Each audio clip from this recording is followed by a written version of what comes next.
श्री गणेशाय नमः। श्री भगवत पुराण के द्वितीय स्कंद का 7वां अध्याय। भगवान की लीला अवतारों का कथा। ब्रह्मा जी कहते हैं, अनंत भगवान ने प्रलय के जल में डूबी हुई पृथ्वी का उद्धार करने के लिए समस्त यज्ञ में 12 शरीर ग्रहण किया था। आदि दैत्य हिरण्याक्ष जल के अंदर ही लड़ने के लिए उनके सामने आया। जैसे इंद्र ने अपने वज्र से पर्वतों के पंख काट डाले थे, वैसे ही 12 भगवान ने अपनी दानों से उसके टुकड़े टुकड़े कर दिए। फिर उन्हीं प्रभु ने रुचि नामक प्रजापति की पत्नी अकुति के गर्भ से सुयज्ञ के रूप में अवतार ग्रहण किया। इस अवतार में उन्होंने दक्षिणा नाम की पत्नी से सुयस नाम के देवताओं को उत्पन्न किया और तीनों लोकों के बड़े बड़े संकट हर लिए। इसी से स्वयंभू मनु ने उन्हें हरि के नाम से पुकारा। नारद कर्दम प्रजापति के घर देहूति के गर्भ से 9 बहनों के साथ भगवान ने कपिल के रूप में अवतार ग्रहण किया। उन्होंने अपनी माता को उस आत्मज्ञान का उपदेश किया जिससे वे इसी जन्म में अपने हृदय के संपूर्ण मल, तीनों गुणों की आसक्ति का सारा कीचड़ धोकर कपिल भगवान के वास्तविक स्वरूप को प्राप्त हो गई। महर्षि अत्रि भगवान की पुत्र रूप में प्राप्त करना चाहते थे। उन पर प्रसन्न होकर भगवान ने उनसे एक दिन कहा कि मैंने अपने आप को तुम्हें दे दिया। इसी से अवतार लेने पर भगवान का नाम दत्तात्रेय पड़ा। उनके चरण कमलों के पराग से अपने शरीर को पवित्र करके राजा यदु और सहस्रार्जुन आदि ने योग की भोग और मोक्ष दोनों ही सिद्धियां प्राप्त की। नारद सृष्टि के प्रारंभ में मैंने विविध लोकों की रचना की इच्छा से तपस्या की। मेरे उस अखंड तप से प्रसन्न होकर उन्होंने तप अर्थ वाले सन नाम से युक्त होकर सनक, सनंदन, सनातन और सनत कुमार के रूप में अवतार ग्रहण किया। इस अवतार में उन्होंने प्रलय के कारण पहले कल्प के भूले हुए आत्मज्ञान का ऋषियों के प्रति यथावत उपदेश किया, जिससे उन लोगों ने तत्काल परम तत्व का अपने हृदय में साक्षात्कार कर लिया। धर्म की पत्नी दक्ष कन्या मूर्ति के गर्भ से वे नर नारायण के रूप में प्रकट हुई। उनकी तपस्या का प्रभाव उन्हीं के जैसा है। इंद्र की भेजी हुई काम की सेना अप्सराएं उनके सामने जाते ही अपना स्वभाव खो बैठी।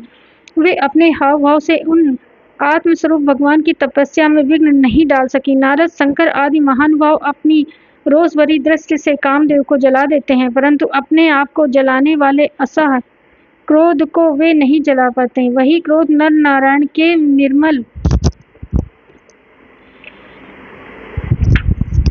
हृदय में प्रवेश करने के पहले ही डर के मारे कांप जाता है। फिर भला उनके हृदय में काम का प्रवेश तो हो ही कैसे सकता है। अपने पिता राजा उत्तानपाद के पास बैठे हुए 5 वर्ष के बालक ध्रुव को उनकी सौतेली माता सुरुचि ने अपने वचन वाणों से भेद दिया था। इतनी छोटी अवस्था होने पर भी वे उस ग्लानि से तपस्या करने के लिए वन में चले गए। उनकी प्रार्थना से प्रसन्न होकर भगवान प्रकट हुए और उन्होंने ध्रुव को ध्रुवपद का वरदान दिया। आज भी ध्रुव के ऊपर नीचे प्रदक्षिणा करते हुए दिव्य महर्षिगण उनकी स्तुति करते रहते हैं। कुमार गामी वेन का ऐश्वर्य और पौरुष ब्राह्मणों के हुंकार रूपी वज्र से जलकर भस्म हो गया।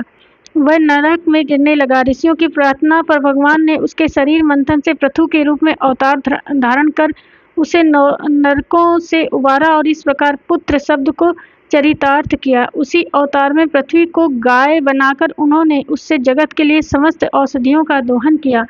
राजा नाभि की पत्नी सुदेवी के गर्भ से भगवान ने ऋषभ देव के रूप में जन्म लिया। इस अवतार में समस्त आसक्तियों से रहित रहकर अपनी इंद्रियों और मन को अत्यंत शांत करके एवं अपने स्वरूप में स्थित होकर समदर्शी के रूप में उन्होंने जड़ों की भांति योगाचार्य का आचरण किया।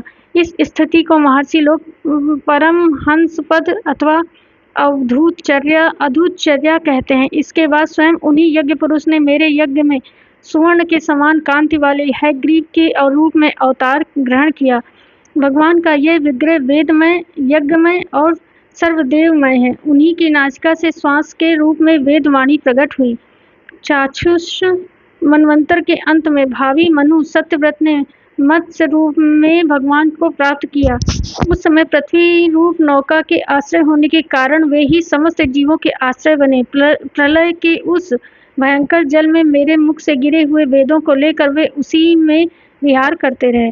जब मुख्य देवता और दानव अमृत की प्राप्ति के लिए क्षीर सागर को मथ रहे थे, तब भगवान ने कच्छप के रूप में अपनी पीठ पर मंदराचल धारण किया उस समय पर्वत के घूमने के कारण उनकी रगड़ से उनकी पीठ की खुजलाहट थोड़ी मिट गई, जिससे वे कुछ क्षणों तक सुख की नींद सो गए।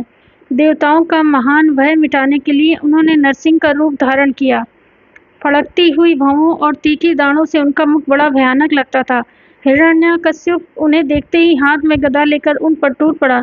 इस पर भगवान नरसिंह ने दूर से ही उसे पकड़कर अपनी जांघों पर डाल दिया और उसके छटपटाते रहने पर भी अपने नखों से उसका पेट फाड़ डाला। बड़े भारी सरोवर में महाबली ग्राह ने गजेंद्र का पैर पकड़ लिया। जब बहुत थककर वह घबरा गया, तब उसने अपनी सूंड में कमल लेकर भगवान को पुकारा। हे आदि पुरुष, हे समस्त लोकों के स्वामी, हे श्रवण मात्र के कल्याण करने वाले। उसकी पुकार सुनकर अनंत शक्ति भगवान चक्रपाणि गरुड़ की पीठ पर चढ़कर वहां आए और अपने चक्र से उन्होंने ग्राह का मस्तक उखाड़ डाला। इस प्रकार कृपा परवश भगवान ने अपने शरणागत गजेंद्र की सूंड पकड़कर उस विपत्ति में उसका उद्धार किया। भगवान वामन अदिति के पुत्रों में सबसे छोटे थे, परंतु गुणों की दृष्टि में वे सबसे बड़े थे।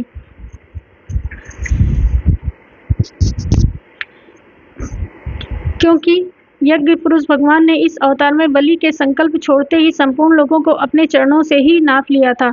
वामन बनकर उन्होंने 3 पग पृथ्वी के बहाने बलि से सारी पृथ्वी ले तो ली, परंतु इससे वह बात सिद्ध कर दी कि सन्मार्ग पर चलने वाले पुरुषों की याचना के सिवा और किसी उपाय से समर्थ पुरुष भी अपने स्थान से नहीं हटा सकते, ऐश्वर्य से च्युत नहीं कर सकते। दैत्यराज बलि ने अपने सिर पर स्वयं वामन भगवान का चरणामृत धारण किया था। ऐसी स्थिति में उन्हें जो देवताओं के राजा इंद्र की पदवी मिली, उसमें कोई बलि का पुरुषार्थ नहीं था। अपने गुरु शुक्राचार्य के मना करने पर भी वे अपनी प्रतिज्ञा के विपरीत कुछ भी करने को तैयार नहीं हुए, और तो क्या भगवान का तीसरा पग पूरा करने के लिए उनके चरणों में सिर रखकर उन्होंने अपने आप को भी समर्पित कर दिया। नारद, तुम्हारे अत्यंत प्रेम भाव से परम प्रसन्न होकर हंस के रूप में भगवान ने तुम्हें योग, ज्ञान और आत्म तत्व की प्रकाशित करने वाले भागवत धर्म का उपदेश किया। वह केवल भगवान के शरणागत भक्तों को ही सुगमता से प्राप्त होता है। वे ही भगवान स्वयंभू आदि मनवंतरों में मनु के रूप में अवतार लेकर मनुवंश की रक्षा करते हुए दसों दिशाओं में अपने सुदर्शन चक्र के समान तेज से बेरोक टोक निष्कंटक राज्य करते हैं। तीनों लोकों के ऊपर सत्यलोक तक उनके चरित्रों की कमनीय कीर्ति फैल जाती है और उसी रूप में वे समय समय पर पृथ्वी के भारभूत दुष्ट राजाओं का दमन भी करते रहते हैं। स्वनाम धन्य भगवान धन्वंतरी अपने नाम से ही बड़े बड़े रोगियों के रोग तत्काल नष्ट कर देते हैं। उन्होंने अमृत पिलाकर देवताओं को अमर कर दिया और दैत्यों के द्वारा हरण किए हुए उनके यज्ञ भाग उन्हें फिर से दिला दिए। उन्होंने ही अवतार लेकर संसार में आयुर्वेद का प्रवर्तन किया, शेष भाग प्रवर्तन किया। जब संसार में ब्राह्मण द्रोही आर्य मर्यादा का उल्लंघन करने वाले नारकीय क्षत्रिय अपने नाश के लिए ही देववंश बढ़ जाते हैं और पृथ्वी के कांटे बन जाते हैं, तब भगवान महापराक्रमी परशुराम के रूप में अवतीर्ण होकर अपनी तीखी धार वाले फरसे से 21 बार उनका संहार करते हैं। मायापति भगवान हम पर अनुग्रह करने के लिए अपनी कलाओं भरत, शत्रुघ्न और लक्ष्मण के साथ श्री राम के रूप में इक्ष्वाकु के वंश में अवतीर्ण होते हैं। इस अवतार में अपने पिता की आज्ञा का पालन करने के लिए अपनी पत्नी और भाई के साथ वे वन में निवास करते हैं। उसी समय उनसे विरोध करके रावण उनके हाथों से मरता है। त्रिपुर विमान के जलाने के लिए उद्धत शंकर के समान जिस समय भगवान राम शत्रु की नगरी लंका को ध्वस्त करने के लिए समुद्र तट पर पहुंचते हैं, उस समय सीता के वियोग के कारण बढ़ी हुई क्रोधाग्नि से उनकी आंखें इतनी लाल हो जाती कि उनकी दृष्टि में ही समुद्र के मगरमच्छ, सांप और ग्रह आदि जीव जलने लगते हैं और वह से थर-थर कांपता हुआ समुद्र झटपट उन्हें मार दे देता है। जब रावण की कठोर छति से टकराकर इंद्र के वाहन ऐरावत के दांत चूर-चूर होकर चारों ओर फैल गए थे, जिससे दिशाएं सफेद हो गई थी, तब दिग्विजयी रावण घमंड में फूल कर हंसने लगा। वही रावण जब श्री रामचंद्र जी की पत्नी सीता जी को चुरा कर ले जाता है और लड़ाई के मैदान में उनसे लड़ने के लिए गर्वपूर्वक आता है, तब भगवान श्री राम के धनुष की टंकार से ही उसका वह घमंड प्राणों के साथ तत्क्षण विलीन हो जाता है। जिस समय झुंड के झुंड दैत्य पृथ्वी को रौंद डालेंगे, उस समय उसका भार उतारने के लिए